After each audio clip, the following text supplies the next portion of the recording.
feel like Gordon Bombay would have taken his career to even further heights. Everything's flashy, everything's cocaine, everything's fun. Open wide for some soccer! I don't care what your personal thoughts are at home. I care that you hate the Cowboys. Call this college rule! Hey, welcome everybody to the Sports Experience Podcast. I'm Chris. This is Dom. We're just a couple of comics who love sports, and we're on the ice today. Yes, we are. On the ice today with someone a little controversial, but definitely a hockey player. That's the only thing I think of when he goes through this stuff. I'm like, that's a hockey player. The guys used to say on Sports Center after an injury, oh, it's okay, he's a hockey player. That's right. This guy is a hockey player. That's right. He's not playing golf today. He's playing hockey. So we got Jeremy Roenick today. Mm-hmm. Jeremy Roenick. Jeremy Schaefer Roenick, born January 17th, 1970 in Austin, Massachusetts? Is it Austin? Or Boston. Boston. Yes. No, Austin. Boston, Massachusetts. Oh, God.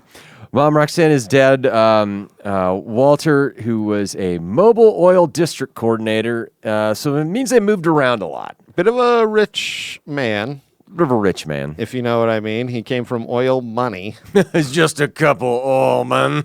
What is the Massachusetts version of the rich oil man? I got a bunch of fucking oil over here. Come over here and get it. Who wants it? Who fucking wants it? So he's moving around a lot, like every year. It seems like. Yeah. He got into playing. Did you see how he got into playing hockey when he was 4? When he was 4? Yeah. Apparently, parents of one of his playmates had asked his parents to join, for Jeremy to join so their kid wouldn't be alone playing hockey, which it's the same thing. Always give in to peer pressure. That's true. And you know it worked out this time. It did really work out. I mean, I don't know where he would be right now. He'd probably be an oil executive right now. Exactly. And judging by his behavior, that might have also been a pretty good fit, Chris. Yep. So moved around a lot in the Northeast, playing tons of hockey, and he's a bigger kid, and he's fearless. Like, he gives zero fucks about his body. And that's kind of the way he played hockey throughout his whole career, too. Mm-hmm. So he definitely has this, like, I'm going to score, but I'm also going to hit you. Yeah. I'm going to assist, but we're also going to fight. It's like the Gordie Howe hat trick. Yeah. Essentially. Uh-huh. If he was on a Pee Wee hockey team, he would have been on the Hawks. Oh, Let's yes. be honest. Definitely. I mean, definitely a Hawks style player. Total cake eater. Yeah. So his team from, he played in the 82 Quebec International Pee Wee Hockey Tournament on a team from Middlesex, Connecticut. Mm-hmm. 1983, he's a member of the Washington Capitals minor league ice hockey team. He's living in the D.C. area for the bantam level hockey team, but he has to play for the New Jersey Rockets, and he has to travel like every weekend on a plane. On a plane. And Yeah. and he's still a kid. Yeah. So it's interesting because they move around so much. They do have all of this money. So he does play on these top teams that aren't even necessarily in the state he's living in. Which is crazy. Yeah. It's like fat camp, only for hockey players. Jeez. I was thinking of heavyweights. He's got his captain. That's why they call him captain. He's got captain wings on. He's got captain wings on. So at age 14, he's flying from D.C. to Newark. Yep. And they win titles in 84, 85, and 85, 86. He had 300 points in 75 games. Yeah, I saw that. That's 4 points a game. He's just dominating. Oh, God. So after this, though, they move back to Massachusetts, and he enrolls at this place called Thayer Academy. Well, I'll tell you what, those numbers are Gordon Bombay numbers. Oh, absolutely. This guy used to rule in Pee-wees. Ruled in Pee-wees. And he didn't become a farmer. No. And I'll tell you what, Mike Maduh is going to come up later. Oh, So- Mike Maduh is going to come out in the Olympics and all sorts of other places. So he's playing at Thayer Academy. He plays with future NHL line mate, Tony Amonte. Yep. They win 2 league titles, and we get in the 88 draft, Chris, and we've talked about this. We did an episode where someone was he was not only picked first, he was picked first in this draft. Who was it? Wait, who was picked first before him?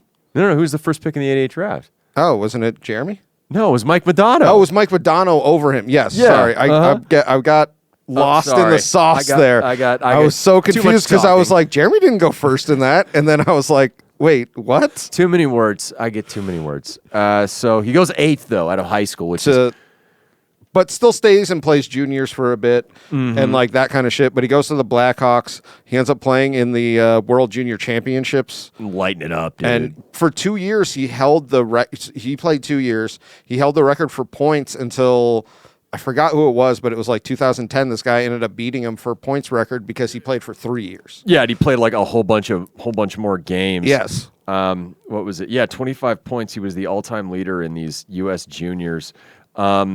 Those 2 years where he played for the whole Olympiques, I guess, in the Quebec Junior League. He's lighting it up like Lindros essentially did for Oshawa. So he scored 70 points in 28 games in 88, 89. Like, God. And that's when the Blackhawks are like, we got to bring this guy up. He's wasting his time Yes, here, yes. essentially. And they're building quite a team right now, Chicago. They bring him up during the 88-89 season and scores his first goal against the Minnesota North Stars. Valentine's Day, 89. At 18 points in 20 games. They get into the playoffs and they go all the way to the conference finals. They play the Flames. They became kind of a legend in Chicago during the playoffs that year in the Norris finals against the Blues.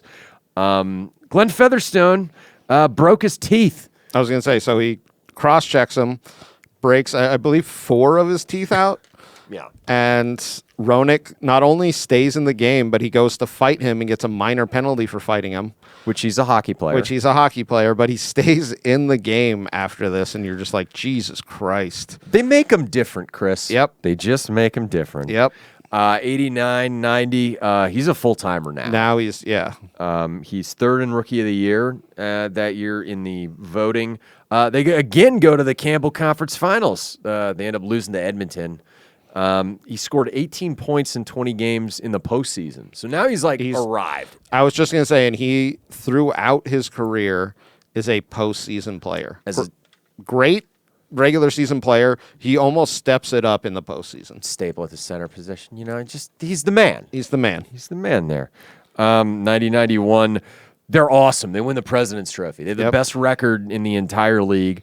Makes his first All-Star game as 93 points that year.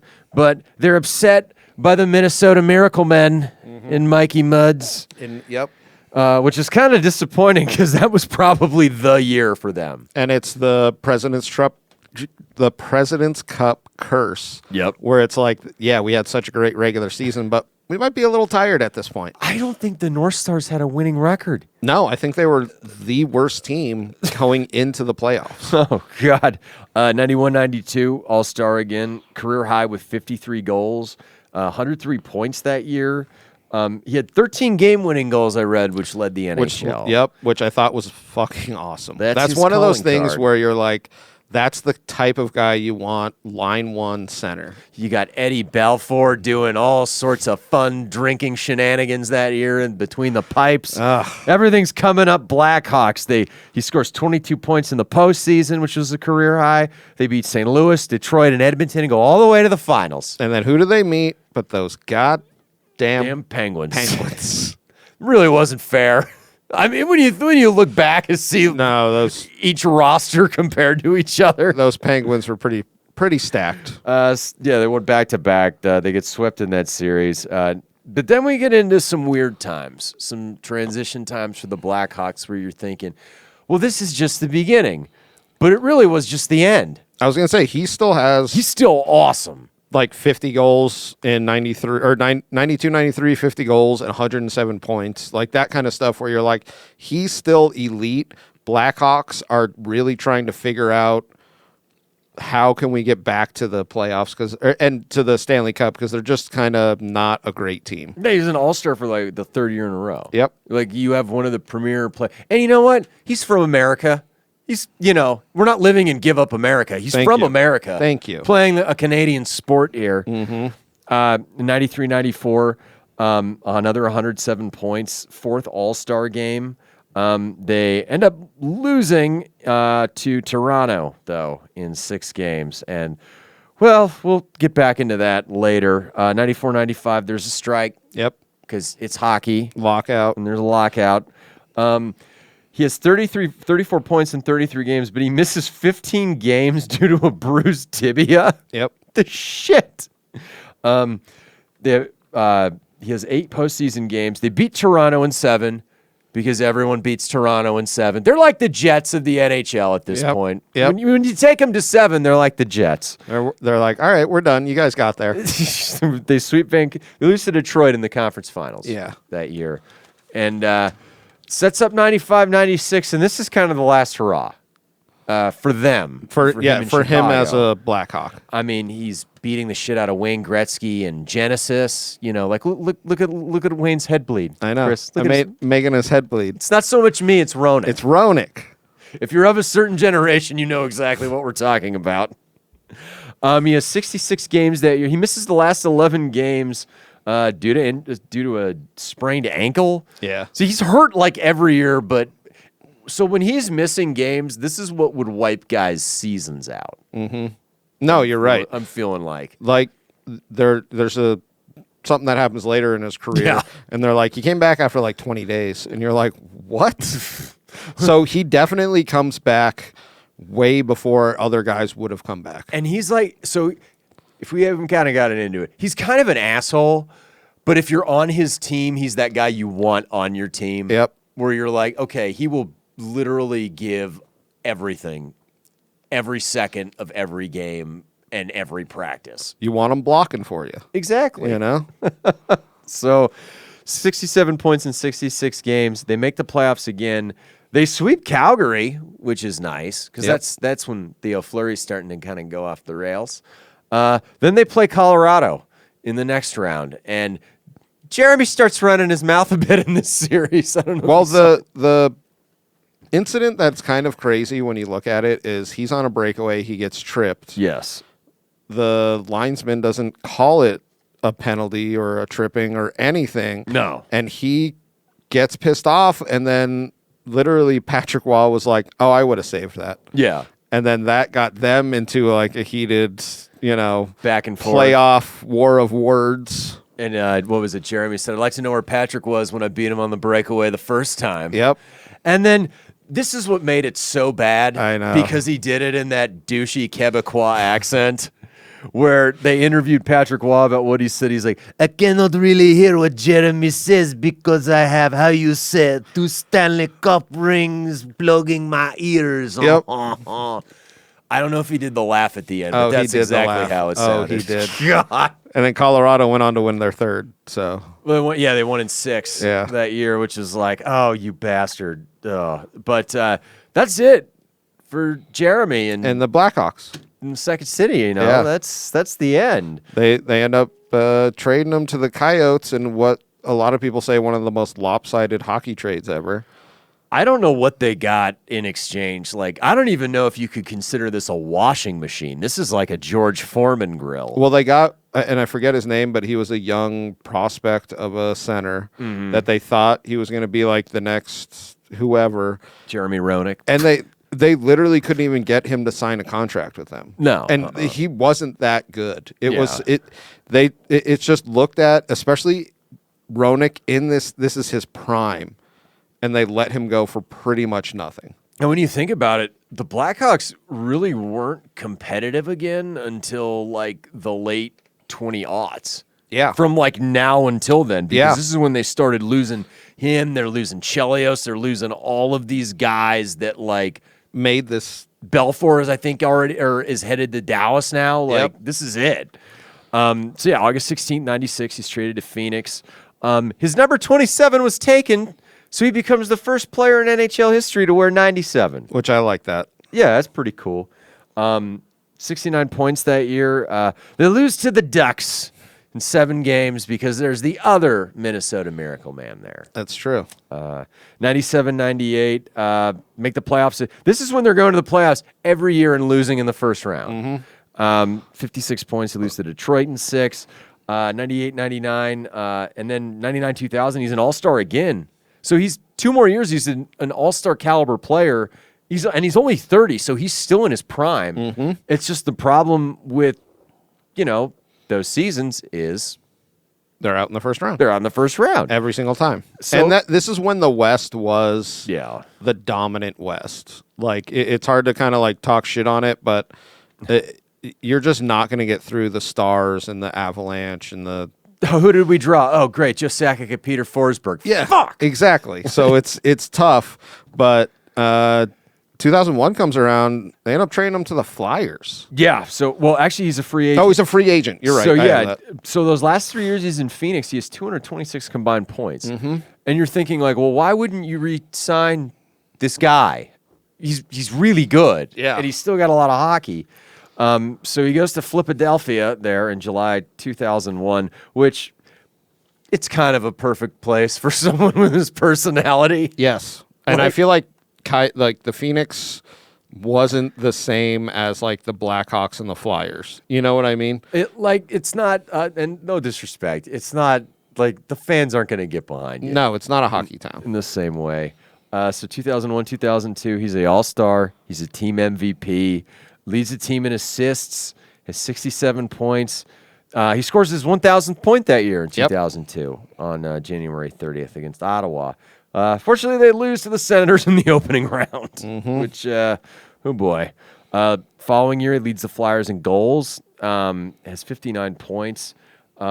He plays in his 1,000th game that year. So, like, now we're starting to see those milestones where he's like a Hall of Famer. Yes. Literally, like, this is the 6th American to ever do, that kind of shit where you're just like, oh, geez, he's really... It's always like Madonna and then him for America. These records, yeah. And so they end up going to the playoffs. They beat Toronto in 7 because everybody does. Everybody does. And then they lose to Ottawa. How about fucking Senators during this era? Back to back. Yeah. Years they lose to Ottawa. So now we get into 2003, 2004. And now we get to see the kind of stones this dude has. Holy shit. This one is scary. How about that? Yeah. February 12th, 2004, they're playing the Rangers. And what happens, Chris? Defenseman from the Rangers takes a slap shot. It is not a good shot.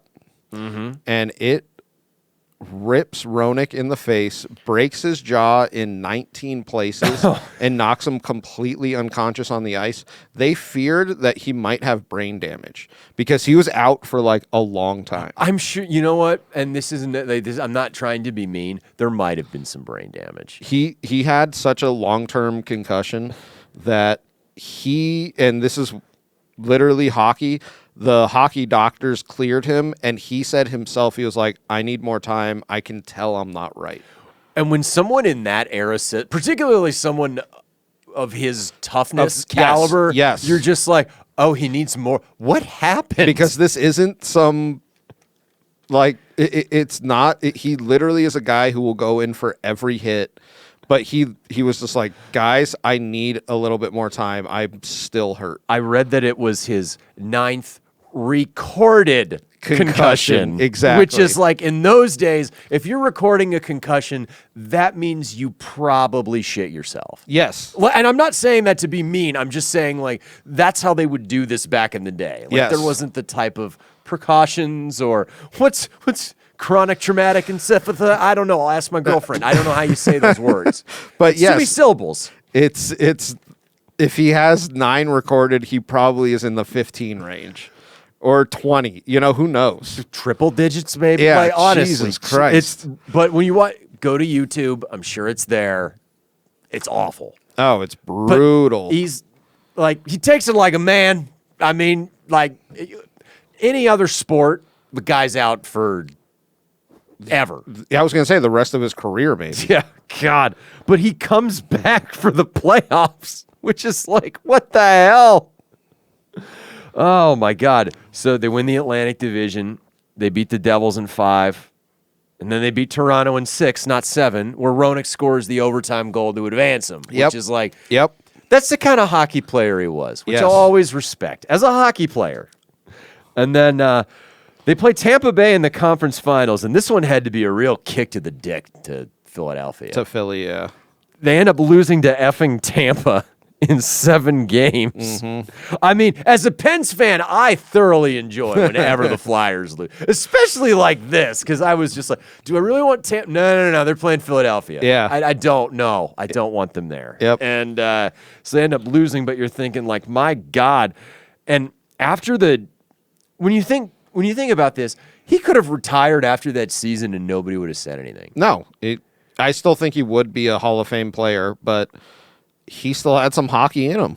You know what I mean? The Flyers don't believe so, but we get the lockout. You get the lockout, 05. and then they make a move to where they have to get rid of Roenick. Yeah, a guy we did an episode on, Yep. oddly enough. So they signed Peter Forsberg to help on that front line, which is interesting because they got to get rid of Roenick. So August 4th, 2005, they They have to trade him to the Kings, Yeah. where he just does not fit in. Yeah. It- Like a it's- frontline player, like you're playing a center or any of the wings. Like he just doesn't fit for them and what they're doing. Exactly. And he was a perfect fit for the Flyers. Yeah. But then you look at like his 1 year at the Kings, you almost look at it and you're like, oh, is this guy's career done from that concussion? Like, did he have just like a last spurt with the Flyers and then this is how he's going to be for the rest of his life kind of thing? And People have even talked about the concussion that injury was probably lingering with him, even for after that long. it had to have been. Yeah. Which then you think, wow, what do concussions do to people? No shit. He called it like the worst season of his life. Yes. Coming into the next year, he said he wanted to play in Canada. But you know what? On July 4th, 2006, he says, nuh-uh, I'm coming back to America. Yep. Signs with the Coyotes again. Well, in the beginning of his career, he stated he wanted to play in Canada at one point of his career. Yeah. And then I swear a lot of the time it's like, well, you're going to make like twice as much money playing for Phoenix because of all the exchange rates and all for that sure. kind of shit. So he's like, yeah, I guess I'm going to go play for the Coyotes. And I can just play half my games on the road. Spiderweb, who's his coach? Who is his coach, Chris? He made him bleed in 94. Oh, God. Give it to me. It's Wayne Gretz, Oh, God. which is funny because Is that the pink dot guy? they kind of butt heads. Michael, which, is he cute? Which you see, Yeah. Oh, it's a terrible matchup. you see this happening with ex-players and current players that they've essentially played against. Yeah. And it's not as good as, I mean, like when he first played for Phoenix, that first stint in his prime, great time. They just couldn't get through any kind of playoffs. This time when he plays, it's just not. It just doesn't click. And Gretzky ends up healthy scratching him. Healthy scratch, yeah. And I think he said he went out to dinner. He was like, I just wanted to enjoy a nice meal. Yeah. Like he just left I love how hockey players are kind of fucking petty. Oh yeah, Like, they're not going to passive aggressive petty. Yeah, they're not going to Antonio Brown it on their way out, but they're going to tell you how much you suck. Yes. So, yeah, he just really didn't want to keep playing there, and he almost retired. Yes, there was an announcement that he was going to He retire. even texted, I think, the Philadelphia Inquirer. Yep. Yeah. And then a month later, he signs for the San Jose Sharks, and to be honest, has a couple of good seasons. And he said the guy that brought him back was the GM, Doug Wilson, who was his roommate in Chicago. Which Which I thought was nice. Yep. Where he comes back for a couple more years. Think this was really nice that he came back because November 10th, Yep. 2007, scores his 500th goal against the Coyotes. against the Coyotes. Third And then- American to 500 goals with Joe Mullen and Mikey Mudds. Yep. And then 2009, he has his 700th assist. So that's why, for me, him coming back not coming back, but going to the Sharks was amazing because he ends up getting his 500th goal, his 700th assist, and it like almost puts like a nice bow at the end of this career. yeah, so he's the 48th player ever to have the 700 assists and 6th American to do it. And 6th American, yeah. He ends up retiring August 6, 2009, 513 goals, which is second only behind Madonna. Yep. For American players, and 703 assists. He's a 9-time All-Star with 1,216 points. That's ridiculous. And will you look at him in Chicago and him in Philadelphia, you're like, one of those teams probably should have won a Stanley Cup, but you see why they didn't, because there's just like one other team that's that dominant in that era where you're just like, yeah, but they're not going to beat the Penguins. Yeah. Like that's really what it is. You're like, that was a great team, not going to beat them. We're going to get fucked over against Ottawa for whatever reason. Oh, that was brutal. Ridiculous. I did want to bring, do you want to bring his international career? Oh, yeah. So we got the 98 Olympics. He's with Mikey and John LeClaire and Brett Hull. And there was a lot of hype heading into those Olympics in Japan. And they go out and they go out bad. They got fifth that year, right? Yeah, they sucked. They didn't sucked. even medal. They trashed The locker room. Olympic Village as they left. Yeah. I think that was more Brett Hull, but it was not pleasing. 2002, they redeemed themselves, though. He ends up, 2002, he almost didn't make the team. which is crazy, right? And he said, he was like, because he'll just let his mouth get him in trouble. oh, absolutely. And he was just like, if they're thinking they're not going to put me on the team and they're going to put guys who are way worse than me, you're just like, Jesus, dude, calm down. He ends up making the team, and that you're right. They end up having a good Olympic run, but at the same time, you're like, he's just not made for Olympic hockey, where No. he's playing with these guys who he just talks shit to all the time. You have to be like essentially like the dream team, where it's just like all these guys are ultra competitive, but they're also like, let's embarrass the fuck out of everyone. Yes. It doesn't matter. Yes. Like, you can't be bickering. He wasn't picked for the 2006 team, Yep. claiming he was blackballed. Well, I think it started to come back from destroying the Village in 98, him talking shit in 2002, because he really did. And then in 2006, they were like, we're good. And in 2010, he was talking shit about Chris Drury. And he was talking- And that team won a silver medal, I think, Yeah. over in Vancouver. He always liked the fans, though. Did you read the Gordie Howe story? No. So when he was a kid, because he would always try and make himself available for autographs. Yep, like I to saw that. fans, where when he was a kid living in the Northeast, his parents took him to a Whalers game because you're going to brass bonanza it up.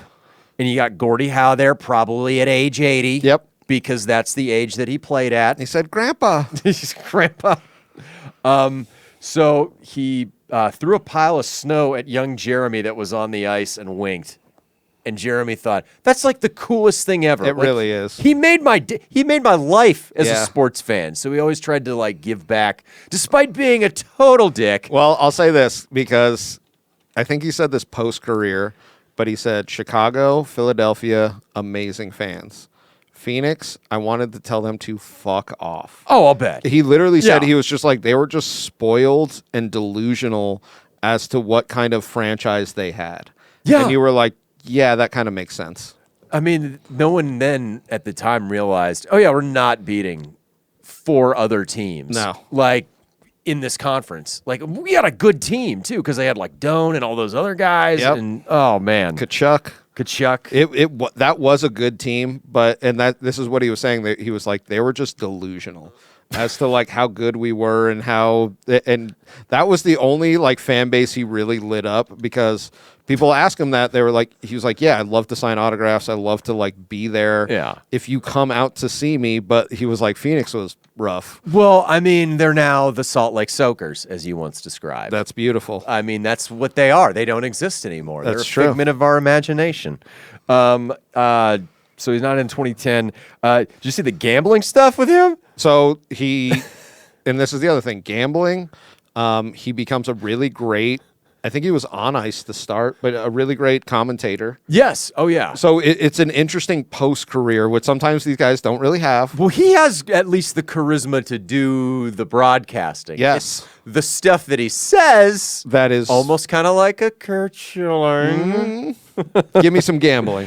All right, so some gambling. He was involved. There was Operation Slapshot. Yes. A gambling ring which included former Flyer and Penn Rick Tocchet, Wayne Gretzky's wife. This was the second time he was investigated. And never charged. No, But because the NHL, unlike MLB, thanks a lot for fucking over Pete Rose, by the way, you dicks. You could still gamble, you just couldn't gamble on hockey. Yes. So he had paid something in like $50,000 to $100,000 worth in gambling losses. Yep.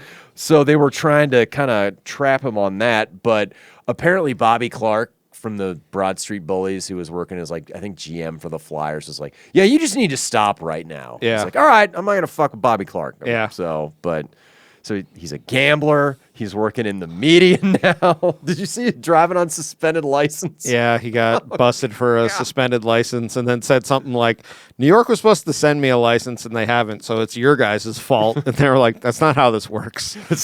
He said, "What? Oh, God." He's like, I'm out $750. Not only my time, plus I got arrested. Plus I sat in a cell with criminals. Oh, God, some of this is ridiculous. He's very petulant. Yeah, Like, very much. oh, it's almost like do you know who I am? I'm Jeremy Roenick. Yeah, do you know who my father is? Oil tycoon. Oil tycoon. I have a father, you see. God. Is that a milkshake? Yeah, They didn't give me a milkshake in the can. in the can. I had to go to the shower, and I saw Andy Dufresne all the way over there. And then he's a commentator for NBC for a while, like 10 years. He was I with think. like Milbury and Anson Carter and all those guys. Yeah. Like, he was good. He was good at what he did. And then he came out, I believe it was on a podcast in like 2019, 2020. It was the Spittin' Chick. I think that's the Barstool one. Yeah. The Spittin' Chicklets podcast. Yep. Said some things About fellow female commentator. He said that there was this was obviously a joke. Yes. Obviously a joke. If you listen to it, it really is, but you can't say this shit. Why do It's these people wild. go on Barstool? I don't know. Who are in these legacy media jobs? You know it's not going to turn out well for you. He said he had a threesome with this woman and his wife, and they were like, dude, you're done. He also had other comments that were like borderline, but they were like, we're done with this. They were done for it. And then he countersued NBC. Yep. Why did he countersue him, Chris? Because he was he felt like he was fired, not because of what he said, but because he was a straight white man, and we're just getting the shit end of the stick. Oh, man, Jeremy. We're so impressed, Jeremy. God. Guess what? He lost that lawsuit. Oh, well, of course he lost that lawsuit. It's called logic, for fuck's sake. God. But he was 2024. You know, we make fun. We poke fun. Yeah. But he was elected to the Hockey Hall of Fame, which was long overdue, much deserved. Yes. Maybe the great, outside of Mikey Madonna, who's the best American player ever? Yeah. I mean, it's hard to say because they're both right up there. And Roenick is the type of hockey player you want on your team. I don't, like you said earlier, you're like kind of a dick to other players on other teams. If you're on his team, that's who you want. He's a hockey player. He's a hockey player through and through. So that's what we wanted to get across despite all the other shenanigans. But Jeremy Roenick, everybody.